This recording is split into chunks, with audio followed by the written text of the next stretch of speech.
When touch screen is not working on your Samsung Galaxy A27, you can actually try to solve that problem by rebooting your phone.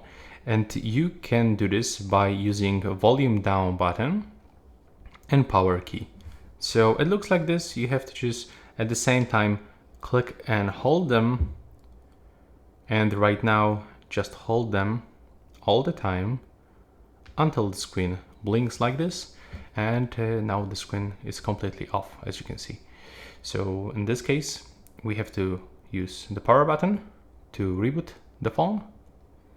So just click and hold it for a few moments.